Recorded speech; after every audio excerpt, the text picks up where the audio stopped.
Welcome to Washington Today on C-SPAN Radio for Thursday, August 29, 2024. The Pentagon Deputy Press Secretary Sabrina Singh calls the incident that took place Monday after a wreath-laying ceremony at Arlington National Cemetery between cemetery staff and staff of the Donald Trump campaign very unfortunate. And she confirms a statement by the Army that the cemetery staff member was pushed aside when she sought to prevent filming in a restricted area. Republican presidential nominee, former President Donald Trump, campaigns in Michigan and Wisconsin. Republican vice presidential nominee, Senator J.D. Vance of Ohio, tells a firefighters union conference in Boston, President Trump and I are proud to be the most pro-worker Republican ticket in history. Some boos were heard in the audience. Democratic presidential nominee, Vice President Kamala Harris, and Vice Presidential nominee, Governor Tim Walz of Minnesota, finish a bus tour of southern Georgia and sit for their first joint interview on CNN.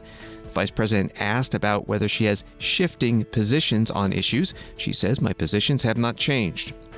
White House National Security Advisor Jake Sullivan meets with Chinese President Xi Jinping in China, discussing everything from tensions over Taiwan and the South China Sea to fentanyl and trade. And the World Health Organization says there is an agreement for a series of humanitarian pauses in the war in Gaza to allow for polio vaccination of over 600,000 children. Story from the Associated Press: an Arlington National Cemetery official was abruptly pushed aside in an altercation with former President Donald Trump's staff during a wreath-laying ceremony to honor service members killed in the Afghanistan war withdrawal. But she declined to press charges, an Army spokesman said Thursday. The spokesman said the cemetery employee was trying to make sure those participating in the wreath-laying ceremony earlier this week were following the rules, which clearly prohibit political activities on cemetery grounds. Statement said this employee acted with professionalism and avoided further disruption. This incident was unfortunate, and it is also unfortunate that the employee and her professionalism have been unfairly attacked. Associated Press article continues. The Trump campaign has claimed the Republican presidential nominee's team was granted access to have a photographer and has contested the allegation that a campaign staffer pushed a cemetery official. At the Pentagon today, this came up with Sabrina Singh, the deputy press secretary. U.S. federal law says that Army national cemeteries will not be used in partisan or political activities. Did the Trump campaign break the law by filming an ad there? Look, for anything regarding any campaign ads, I would direct you to the campaign to speak to that, to the Trump campaign. What I can tell you is that, and I think the Army recently put out a statement earlier today that kind of went through what exactly happened in the incident. You can go on Arlington National Cemetery's website. It's very clear, the rules and regulations. What I'll say about the mission of those that work at Arlington National Cemetery, these are people who are dedicated to honoring our fallen heroes. And they maintain that hallowed ground. They work with the families in honoring those who have had their loved one lost.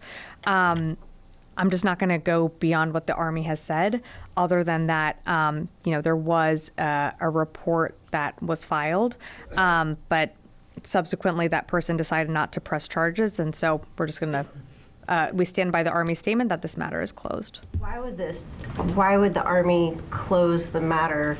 If the person has decided not to press charges, the Army could still pursue it without that person pressing charges. But secondly, the fact of filming an ad on a national cemetery, if the Army doesn't further pursue this with either civil penalties or whatever can be done, what's to stop the next person from filming a political ad there? Well, what I would say is the rules are very, very clear. They're also online and available on the Arlington National Cemetery website. That is really a decision that the Army has to make. That's not one that the department is making. That's for the Army to make. The Army considers this matter closed. The department stands behind the Army on that.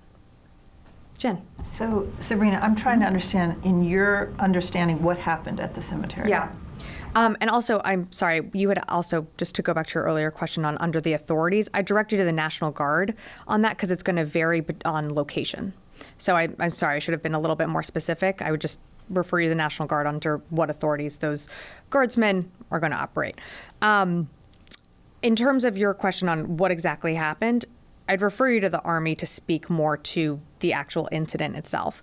My understanding is that the families had invited, a few guests to attend a ceremony earlier this week. And there was some type of incident that happened between an employee at the ANC and a member that was traveling with another group's party. For more details on that, I'd refer you to the Army to speak to that. Incident is a very sanitized word. What actually happened? From my understanding, was it verbal assault? Who did what? From my understanding and from what the Army said is that an ANC employee who attempted to ensure adherence to the rules of the ANC was pushed aside. The employee acted with professionalism and decorum, but there was a bit of an incident that did happen. So there are two different issues here. There's a potential assault charges that the person has decided not to bring, but there's also federal law that was broken, as Tara mentioned, filming a campaign ad or using campaign propaganda with the backdrop of these, of the cemetery.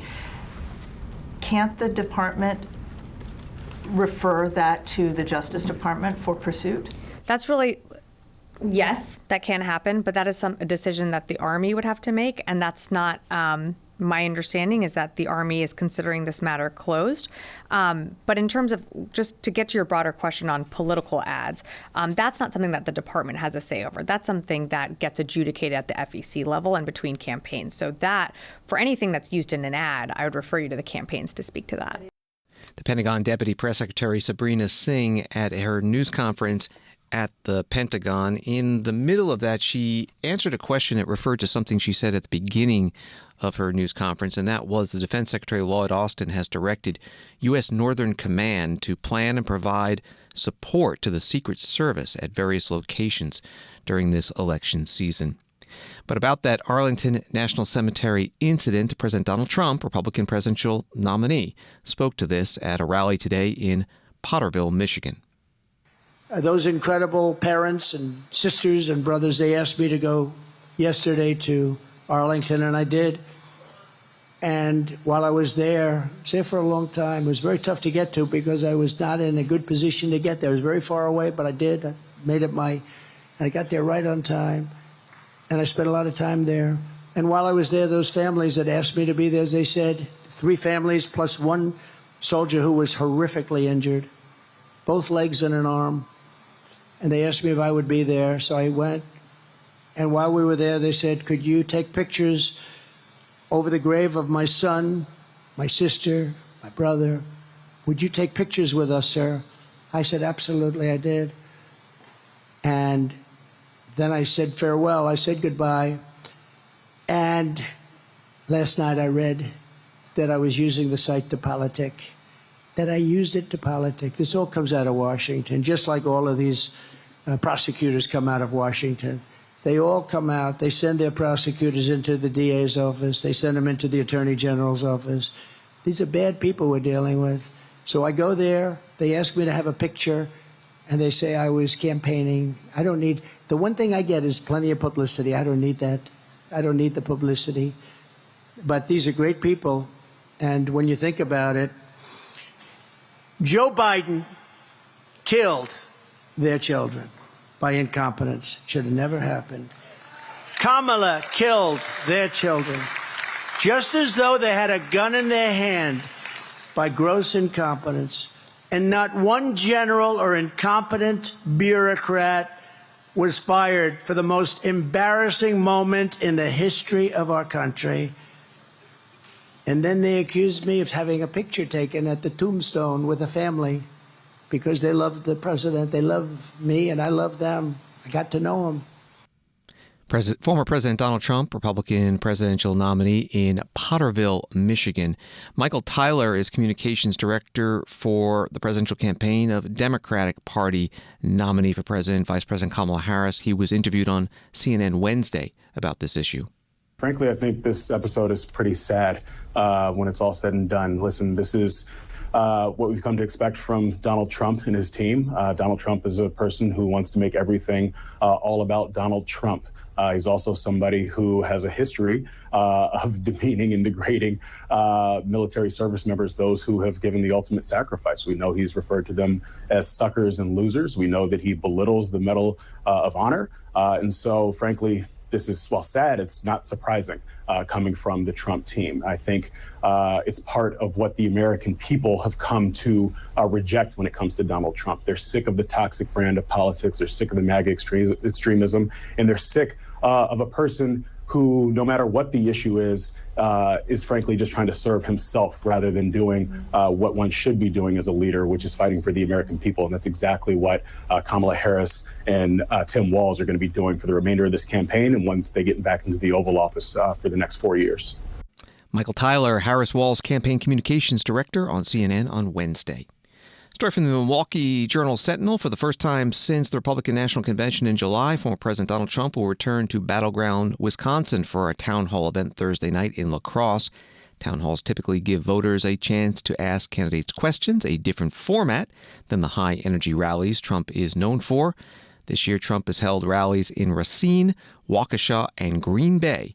And Thursday will be his first time campaigning in competitive western Wisconsin this cycle. That was from Milwaukee Journal-Sentinel. And from WSAV-TV in Georgia, Vice President Kamala Harris and Governor Tim Walz have brought their campaign to Savannah.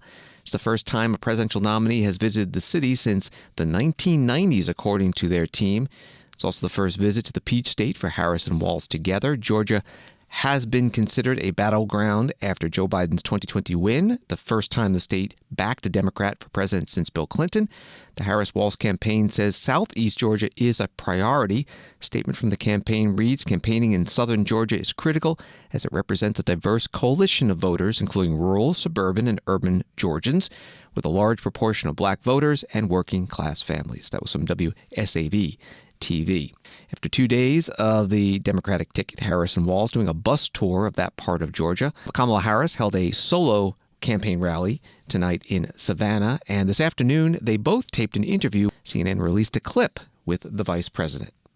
Generally speaking, how should voters look at some of the changes that you've made, that you've explained some of here in your policy? Is it because you have more experience now and you've learned more about the information? Is it because you were running for president in a Democratic primary? And should they feel comfortable and confident that what you're saying now is going to be your policy moving forward? Dana, I think the most important and most significant aspect of my policy perspective and decisions is my values have not changed. You mentioned the Green New Deal. I have always believed, and I have worked on it, that the climate crisis is real, that it is an urgent matter to which we should apply metrics that include holding ourselves to deadlines around time.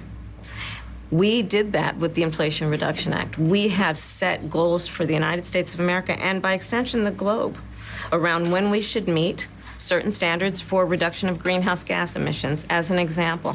That value has not changed. My value around what we need to do to secure our border, that value has not changed. I spent 2 terms as the Attorney General of California prosecuting transnational criminal organizations, violations of American laws regarding the illegal passage of guns, drugs, and human beings across our border.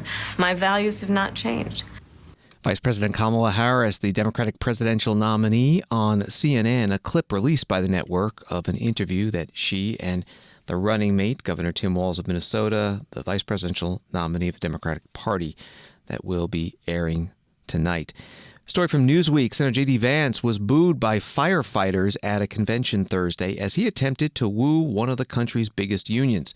Vance, whose address to the International Association of Firefighters in Boston was a late addition to the schedule following an appearance by his rival Tim Walz, told the first responders that they were the embodiment of the American spirit. In a wide-ranging speech that touched on everything from inflation to drug addiction, the Republican vice presidential nominee faced a tough crowd and was repeatedly booed by attendees.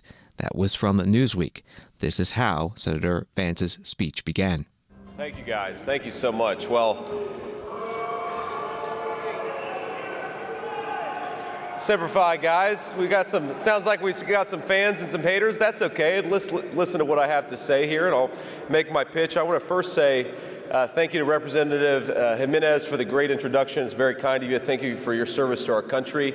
The only career firefighter in the United States Congress. So thrilled to have you on our side and thrilled to have you fighting for America's firefighters. Let's give it up for Representative Jimenez. Senator J.D. Vance, Republican of Ohio, Republican vice presidential nominee. Later in his speech to the firefighters union in Boston, he made the case for their support of the Republican Party. The hard truth is that Kamala Harris is the latest in a long line of Democrats who come by every few years asking unions for money and promising you the moon, but often failing to deliver. And I'd ask you, after supporting Democrats for so long in this union, what has it gotten you? Over the past 70 years, union membership in this country, and this is not a good thing, but it has declined. The influence of unions has declined, and the wages of working people, union and non-union alike, have not kept up with the pace of inflation over the last 3.5 years. So I want to ask you a question that Donald Trump asked America in 2016, what the hell do you have to lose? Now, I know this is a diverse union. Some of you love President Trump and some of you clearly don't. I've heard from both sides just given this little speech. Now, this may come as a shock to you, but once upon a time, I wasn't a Trump guy either. And trust me, the president never lets me forget it. What you may not know is why I changed my mind.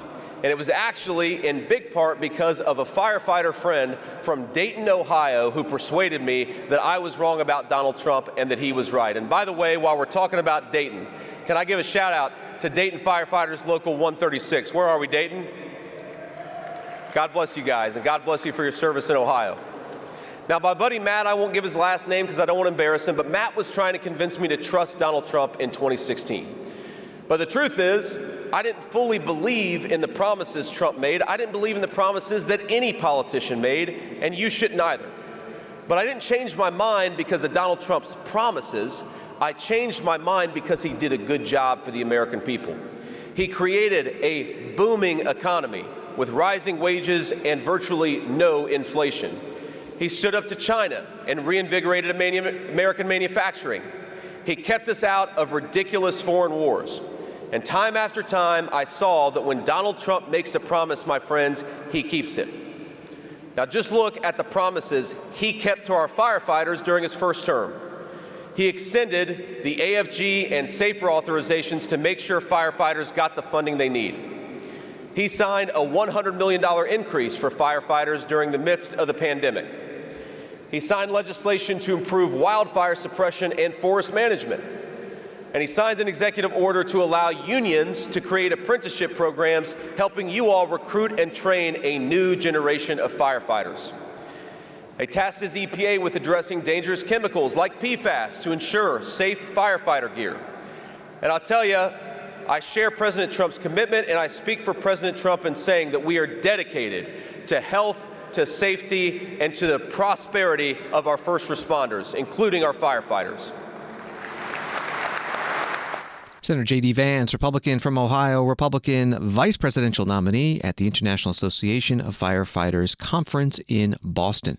He later posted on X a clip of his speech talking about COVID-19 vaccines and writing, "President Trump and I will go anywhere and speak to anybody.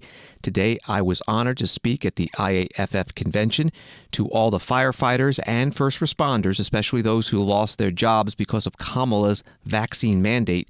We're going to fight for you." That firefighters union endorsed Joe Biden in the 2020 election, but has not endorsed a candidate for president this year. A new USA Today Suffolk University poll shows Democratic nominee Kamala Harris leading Republican nominee Donald Trump nationwide 48 to 43%. In June, that poll had Donald Trump leading then candidate Joe Biden by 4 points. Donald Trump's campaign is criticizing Fox News for a poll released Wednesday, showing Harris ahead in Arizona, Georgia, and Nevada. In a statement, Donald Trump's campaign saying it's that time of year again. Fox is releasing atrocious polling. President Trump continues to outperform polling from past cycles. C-SPAN spoke this morning about presidential election polls with David Sterrett, AP Nork Center for Public Affairs Research, Principal Research Scientist. The Associated Press, along with Nork, did a recent poll on enthusiasm for the vice president. Harris is building excitement among Democrats. 63% of Democrats are excited about the idea of a Harris administration, up sharply from 40% who felt that way in March about a Biden victory.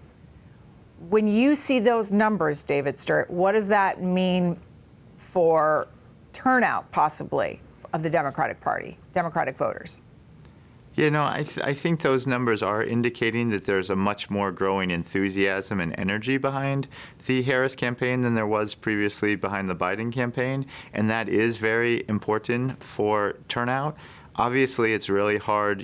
People being excited in August doesn't necessarily mean they're going to show up on a Tuesday in November, but you much rather have people who are excited and enthusiastic.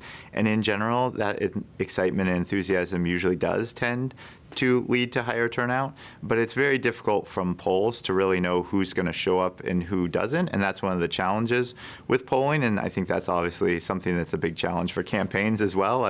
People oftentimes will tell you that they will or won't turn out, and that doesn't always play out that way, but when you see those enthusiasm numbers, it definitely is something that I think is an encouraging sign for those in the Democratic Party who are hoping to turn out groups. And I think especially you see growing enthusiasm among some traditional Democratic support groups, such as women, people of color, young adults, and those are groups that I think previously there were concerns about would they show up to support Biden.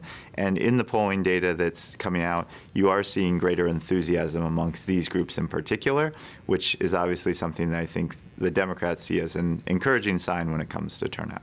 And who is enthusiastic? What voting blocs are enthusiastic when you look at polls about another Trump administration? Trump has very strong support, especially when it comes to groups such as men, people without a college education, evangelicals. He does very well with those groups and has really strong support amongst those groups. David Sterrett, AP Nork Center for Public Affairs Research, Principal Research Scientist on C-SPAN's Washington Journal program this morning. This is Washington Today. From Associated Press, next month's debate between Vice President Kamala Harris and former President Donald Trump will not have an audience, live microphones when candidates are not speaking, or written notes, according to rules that ABC News, the host network, shared this week with both campaigns. A copy of the rules was provided to the Associated Press on Thursday by a senior Trump campaign official on condition of anonymity ahead of the network's announcement. The Harris campaign on Thursday insisted it was still discussing the muting of mics with ABC. That's reporting from Associated Press. Jason Miller, senior advisor to the Donald Trump campaign, was interviewed today on CNN. Why do you want the mics muted?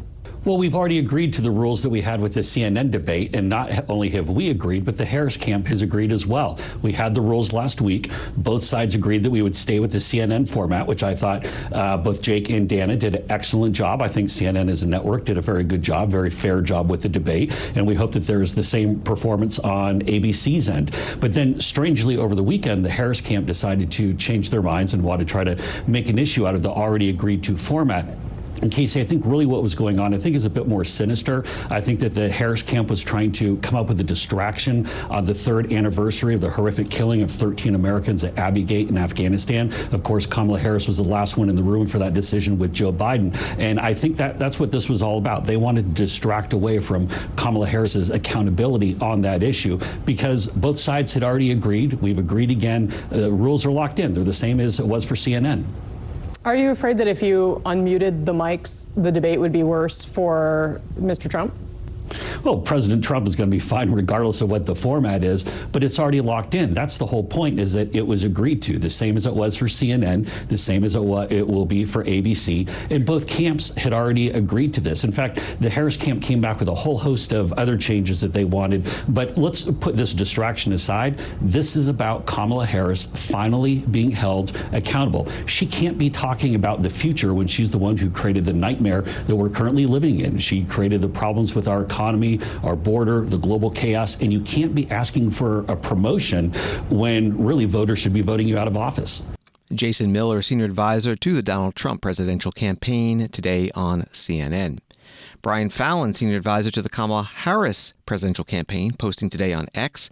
Update, our latest understanding is that even though Trump said Monday he would be fine with an unmuted mic, his handlers don't trust him to spar live with Vice President Harris and are asking ABC to ignore Trump's comments and keep the mics muted, or else they will back out of the debate for a third time. We have been asked to accede to Trump's handlers' wishes on this point for the sake of preserving the debate. We find that Trump's team's stands to be weak and remain in discussions with ABC on the final rules. That was from Brian Fallon, senior advisor with the Kamala Harris campaign. Story from Fox Business. Election day is fast approaching, and as Republicans and Democrats spar on the campaign trail, America's largest business trade group is urging policymakers to pursue tax policies that boost the U.S. economy as a significant debate in Congress over taxes and spending looms next year. U.S. Chamber of Commerce released a report this week about the importance of pro-growth tax policy and how it boosts workers' wages and strengthens the economy at large. That policy memo called for the new Congress and administration to preserve current business tax rates, ensure the competitiveness of the business tax base, and keep the U.S. international tax system competitive with those of economic rivals around the world. That was the article from Fox Business. Neil Bradley, executive vice president with U.S. Chamber of Commerce, was interviewed by that network. Some of the things that, as we explain in our memo to policymakers and to candidates, is to think about the tax policy that drives kind of investment. And that doesn't get talked about a lot on the campaign trail. But for example, when you increase the after-tax cost of investing in, say, a new factory or new equipment or a new office building, then what you do is you get less new factories, new equipment, and new office buildings. But that's really the seed corn for future growth. So we want to focus tax policy in a way that encourages investment in the United States that not only creates economic activity today, but creates long-term growth for the future. So when a company, for example, makes a big investment in a new state-of-the-art facility here in the United States, the economic activity isn't just building that facility and stacking it with equipment. The real benefit is the more efficient factory that can produce more widgets at a lower price for American consumers. And so when we think about tax policy, we're really encouraging policymakers to focus on the investment that has long-term returns for the American economy. Neil Bradley, executive vice president, U.S. Chamber of Commerce, in a Fox Business Channel interview on Wednesday on the release of their report titled How Pro-Growth Tax Policy Raises Wages, Improves the Economy. Wall Street today, the Dow up 243, NASDAQ down 39, S&P losing a fraction. Washington today continues in a moment. Friday nights, watch C-SPAN's 2024 Campaign Trail, a weekly roundup of C-SPAN's campaign coverage, providing a one-stop shop to discover what the candidates across the country are saying to voters, along with first-hand accounts from political reporters, updated poll numbers, fundraising data, and campaign ads. Watch C-SPAN's 2024 Campaign Trail, Friday nights at 7:30 p.m. Eastern on C-SPAN, online at cspan.org, or download as a podcast on C-SPAN Now, our free mobile app, or wherever you get your podcasts. C-SPAN, your unfiltered view of politics. WCSP-FM, Washington. Welcome back to Washington Today, available as a podcast wherever you find your podcasts and on the free C-SPAN Now mobile app. NBC News reporting from Beijing, in the latest sign that rival superpowers China and the United States are working to stabilize ties, National Security Advisor Jake Sullivan met with Chinese leader Xi Jinping in Beijing on Thursday and held rare talks with a top Chinese military official. It comes a day after the White House said that President Joe Biden would speak by phone with Xi in the coming weeks. Sullivan's trip to China, his first in the role, comes at a time of rising tensions between China and U.S. allies in the Asia-Pacific, where Washington has criticized growing Chinese pressure on Taiwan, a self-governing island democracy claimed by Beijing, and Chinese military actions in the South China Sea, a strategically important waterway that Beijing claims virtually in its entirety. White House said Sullivan's meeting with Xi were part of efforts to responsibly manage the U.S.-China relationship. That was from NBC News. Jake Sullivan held a news conference in Beijing. This was a true working visit. Over the course of 14 hours of meetings, we discussed progress and next steps on implementation of the Woodside commitments, including our work on counter-narcotics and efforts to reduce the flow of illicit synthetic drugs into the United States. Military-to-military communications, including an upcoming engagement between our theater commanders, as well as work towards another round of AI safety and risk talks. Among other issues of global concern, we discussed the recent efforts to reach a ceasefire and hostage deal in Gaza. These meetings were also about managing tough issues, as I said, in areas of disagreement, and I was direct on these issues as well. The United States will continue to take necessary action to prevent advanced U.S. technologies from being used to undermine our national security without unduly limiting trade or investment. We have continued concerns about China's unfair trade policies and non-market economic practices. We remain deeply concerned about China's support for Russia's defense industrial base and its impact on both European and transatlantic security, not to mention on Russia's brutal aggression against Ukraine. It is a top priority for this administration to resolve the cases of American citizens who are wrongfully detained or subject to exit bans in China. And this was another opportunity for me to raise those cases, as I have done in my prior engagements. I also underscored the longstanding U.S. commitment to universal human rights and fundamental freedoms. In all of my meetings, I stressed the importance of maintaining peace and stability across the Taiwan Strait, emphasized the United States' commitment to complete denuclearization of the Korean Peninsula, and I reaffirmed the United States' commitment to our Indo-Pacific allies, including our concerns about destabilizing actions against lawful Philippine maritime operations in the South China Sea. These were constructive, candid, substantive conversations. We believe that keeping lines of communication open is critical, and to that end, we began planning towards a leader-level call in the coming weeks, where I expect these discussions to continue. White House National Security Advisor Jake Sullivan, part of his opening statement at a news conference in Beijing, China.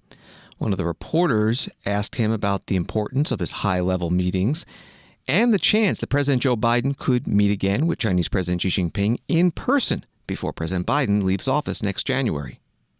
Welcome to Beijing. My name is Laura Baker. I'm from BBC News. I'd like to ask you talk about a call between the two leaders within the coming weeks. Will there be a last meeting between President Biden and President Xi? And also back to those talks with General Zhang, how important is it for you to have those talks with a leading general, and what was the tone of those talks? It is likely that both President Biden and President Xi will be at APEC and the G20 later this year. I don't have any announcements to make on either President Biden's travel or a potential meeting, but the likelihood is they'll both be there, and if they are, it would only be natural for them to have the chance to sit down with one another. So we'll have to await any confirmation or any announcements, but I think things pointing in that direction seem logical and reasonable. I think the meeting with Vice Chairman Zhang was very important.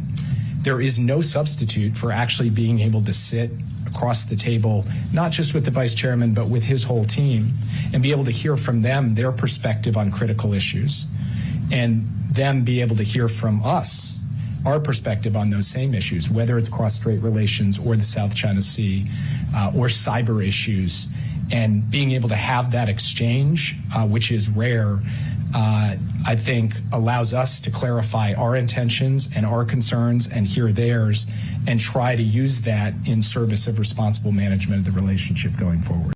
The White House National Security Advisor Jake Sullivan, news conference in China. Reporters asked him about the U.S. presidential election this year between Democratic nominee Kamala Harris and Republican nominee Donald Trump. Jake Sullivan said, "We didn't discuss the American election." Article from Voice of America. U.S. universities are welcoming international students as the academic year begins, but while the total number of foreign students is steadily growing, the top sending country, China, is showing signs of leveling out or shrinking. Industry analysts say the negative trend is mainly due to higher costs amid China's struggling economy, with a growing number of students going to less expensive countries like Australia and Britain, and tense ties between Washington and Beijing. The number of foreign students studying in the U.S. in 2022 to 23 passed 1 million for the first time since the COVID-19 pandemic, said Open Doors, an information resource on international students and scholars. That from Voice of America. Israeli forces, writes BBC News, have carried out raids in the occupied West Bank for a second day running, leading to calls for de-escalation from the United Nations. The Israeli Defense Forces said on Wednesday it was beginning a counter-terrorism operation. On Thursday, it said 12 people had been killed. The Palestinian Health Ministry reported a higher death toll, saying 16 people have been killed since Wednesday morning. United Nations Secretary General Antonio Guterres has called on Israel to immediately halt its operations, saying it was fueling an already explosive situation. That article was from BBC News. Stefan Dujarric is a spokesperson for the UN Secretary General. He was at today's United Nations news conference. You will have seen last night we issued a statement on behalf of the Secretary General in which he said he was deeply concerned by the latest developments in that area, including the launch of large-scale military operations in Jenin, Tulkarm, and Tubas governorate by the Israeli security forces that involved airstrikes, which resulted in casualties and damage to civilian infrastructure. He strongly condemns the loss of lives, including that of children. The Secretary General said these dangerous developments are fueling an already explosive situation in the West Bank, further undermining the Palestinian Authority. He called for the immediate cessation of these operations. Today, our humanitarian colleagues warned that deadly warfare tactics that seem to exceed international standards for law enforcement are still occurring in the north. The governorates of Jenin, Tulkarm, and Tubas, the number of fatalities, according to what OCHA is receiving, is 15 people in less than 2 days, with many others injured. Initial reports suggest that some families have been displaced, particularly in urban areas where Israeli security forces have repurposed homes as military positions. In multiple locations, heavy damage to infrastructure has been caused by military bulldozers. Electricity and telecom outages are also reported. Meanwhile, there continues to be military operations near hospitals, severely impacting those facilities. An UNRWA clinic at Al-Far refugee camp had to suspend operations yesterday, but was able to resume today once the Israeli security forces left the area. OCHA has convened UN agencies and other UN humanitarian partners working in the West Bank. They stand ready to assess the damage and the people's needs and to respond accordingly. Agencies have also warned people of the risk of unexploded ordnances in some areas, and that will be one of the first issues that will need to be addressed. Stefan Dujarric, a spokesperson for the United Nations Secretary General, at a news conference today at the UN in New York City. There was another briefer at today's UN news conference, and as the New York Times reports it, starting this weekend, Israel will pause military operations in a staggered schedule across Gaza to allow health workers to give polio vaccinations to about 640,000 children under the age of 10, UN officials said on Thursday. The agreement calls for vaccinations to begin on Sunday in central Gaza and to continue for 3 days, said Rick Pieperkorn, the World Health Organization's top representative in Gaza. Here's part of that briefing, Rick Pieperkorn joining from Gaza by video to the reporters at the UN in New York City. The Ministry of Health, WHO, UNICEF, and UNRWA and partners, actually, we are ready to deliver the campaign. So as we speak in the WHO office, which is the Emergency Operations Center for the polio campaign, the technical team is still meeting now. They're planning, analyzing, etc. 1.26 million doses of vaccines and 500 vaccine carriers have been delivered to Gaza already. 400,000 additional vaccine doses will arrive in Gaza soon. Over 2,180 health workers, community outreach workers have been trained to provide the vaccination, and very important, to inform communities about the campaign. Now, it's critical that we reach 90% vaccination, that we get 90%, 90 vaccination coverage during each round. There will be 2 rounds, and with a split of 4 weeks. That is needed, actually. You need 90% plus to stop the outbreak, the transmission within Gaza, and prevent international spread of polio. What we welcome, we have a preliminary commitment for area-specific humanitarian pauses during the campaign, and we call on all parties to pause, of course, the fighting to allow children and families to safely access health facilities and community outreach workers to get the children who cannot access health facilities for polio vaccination. So movement of families to the fixed polio points, etc., but also from the team to some outreach for outreach activities. We are, of course, and I want to stress that, without humanitarian pauses, as we call it as the UN, a campaign delivery, which is already implemented in incredible, constrained, complex environments, will not be possible. So I want to continue a little bit in response to this commitment of this area-specific humanitarian pauses. So it has been agreed that the campaign will be delivered in a phased approach over 3 days. Rick Peeperkorn, World Health Organization representative for the occupied Palestinian territory. At a news conference, he was in Gaza, joining remotely to reporters at the UN in New York City. Another New York Times article, the World Food Program said it was suspending deliveries of aid in Gaza after one of its humanitarian teams was hit by gunfire this week as it approached an Israeli military checkpoint. In a statement, the United Nations agency said none of its employees were injured during the shooting on Tuesday night, which occurred after a convoy of its trucks had delivered assistance to central Gaza. The agency said one of its vehicles had been hit by 10 bullets, 5 on the driver's side, a few yards from the Israeli security post at the Wadi Gaza bridge. That was from the New York Times. The United Nations Security Council held another meeting today to get an update from experts on conditions in Gaza. The United States Deputy Ambassador to the UN, Robert Wood, spoke about the polio vaccination effort and the attacks on the World Food Program staff. It is especially important for Israel to facilitate access for agencies carrying out the vaccination campaign and for it to ensure periods of calm and refrain from military operations during vaccination campaign periods. We urge Israel to avoid further evacuation orders during this period. The bottom line is that humanitarians on the ground, including UN agencies and other NGOs, must be provided the space and security conditions to distribute vaccines and inoculate the at-risk population, and to do so safely. Children's lives depend on their success. The need is urgent. Colleagues, the polio campaign is yet another example of humanitarians working under extraordinarily difficult circumstances to help the people of Gaza. We are grateful for their sacrifices and tireless work, and we will continue to insist on the need for their protection in Gaza and around the world.